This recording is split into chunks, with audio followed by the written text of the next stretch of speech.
Brad. We're going to get started here with Brad Keselowski. We're going to go straight to questions. We will go to Jacob Seelman. Thanks, Steph. And Brad, congratulations on the great run. Kind of a two-parter here. What more do you feel like you needed to be able to go up there and compete with Larson? And then we saw you run across the ball field to congratulate him. What do you think it does for him, for the sport, to see him be able to come back and win as quickly as he has? Well, it's tough for me to speak to what it means to the sport, but I think it's a good thing. I think everybody loves a good redemption story. And, he's fought really hard for his opportunity to come back and making the most of it. So I'm happy for him. And I think I told him that. I'm just happy for him. I wanted to win. I told him that I wanted to win the damn race. But if I could, and I was glad he did. And, I think we've all been kind of pulling for him. So, in order to be better than him, he just had a little more speed than we had today. I could wrangle the top and make something happen. I could wrangle the bottom a little bit, make something happen on restarts, but he just he could run as fast as we could down the straightaways and just a little bit faster than us in the corners. Next, we're going to go to Bob Pockrass. Yeah, Brad, I want to say after one of the stages, you said something like, I've seen that before. And I think you were referring to Larson. I'm curious, can you elaborate on that? Is that something that car reminded you of, or what it was doing, or is that not, or was it something more technical you can't talk about? Honestly, I don't remember, Bob. That's the honest truth. I'm not even going to give you a note. I'm just going to tell you my memory sucks. Did I say that? I want to say you did. Maybe I was listening to a different person. But was there ever any thought that in your mind that Larson was not going to be able to come in and have an impact right away? No. He got in a great car. He's a great driver. And he's going to make things happen because that's what he does. He's a heck of a wheelman. Thank you. You're welcome. Next, we're going to go to Jordan Bianchi. Hey, Brad, wondering, you were up front all day running with the Hendrick cars. Are you seeing anything out of them and what they're doing differently than maybe a year or so ago when they didn't have as much speed? Well, motorsports by nature is very cyclical.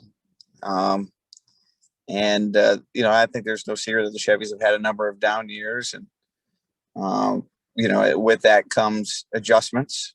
The Chevy Camp made some big adjustments. I think last year or maybe the year before last with the body on the car and got better, and then made a big adjustment this year with the engines and probably took a step up. So across the board, they look pretty strong, and those are some significant upgrades, and they're making the most of them. Thank you. Problem. Next, we're going to go to Jeff Gluck. Brad, when this race has been even earlier in the season before, you've said, too small of a sample size to really make any big judgments.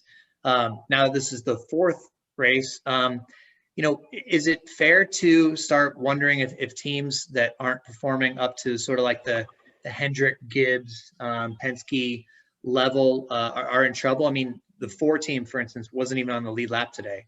Stewart-Haas seems to be off. Like, should we be reading anything into that at this point? Yeah, it's such a strange year. I mean, I think every company is a little different, and inside of every company, the teams are all a little different. I think there's a fair amount of companies that have probably punted to, next gen, which is sensible. And then there's, some companies that have really doubled down on this year's car and their team and lineup, which makes sense too. And to each their own. So it's hard to tell in the first 3 races who's done what, but I felt like all along Vegas was the clearest indicator of what we're going to see for a lot of the season. Both of these races, Vegas and next week in Phoenix, I think they represent what it's going to take to win the championship, being good on tracks of these 2 types. We can tell the most from these races.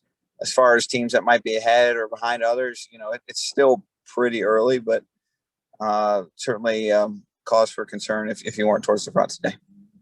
Thanks, Brad. No problem, Jeff. Next, we're going to go to Dustin Long. Thank you. Brad, certainly this is a track where Team Penske typically excels. So a performance like you had today, performance like your teammates, is there much that you get out of it? Or is this like, hey, this is what today was supposed to be about? Or is there a little concern that, hey, we didn't get what we've normally gotten in the past?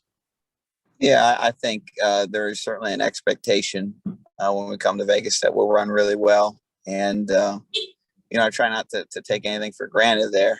But for whatever reason, we've just always been really good here at Team Penske. And, this year was no exception. Thank you.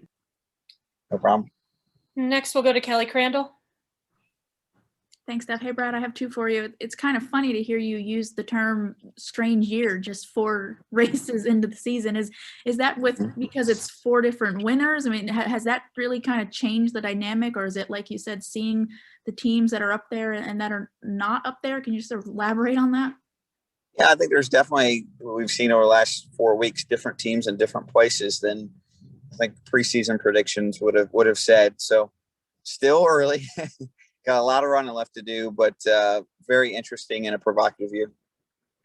And this seemed like one of the more competitive races at Vegas with this 550 package, certainly off of restarts. Did it feel like that behind the wheel? Did it feel competitive and fun? Well, yeah, the restarts are, crazy. And then I felt like after, about 15 laps, we saw the race settle into its typical self. So it's always fun to be a race car driver. It's just really about, chocolate or vanilla ice cream. And, I like both of them, but to each their own on their taste. All right, Brad. Well, thanks for joining us tonight. Safe travels home, and we'll see you next week in Phoenix. Appreciate it. Good turnout. 77 media on here. Way to go, guys. Appreciate your support of our sport, and be safe, whether you're driving home or at home. We'll see you around the bend. All right. Thanks, Brad. Thank you.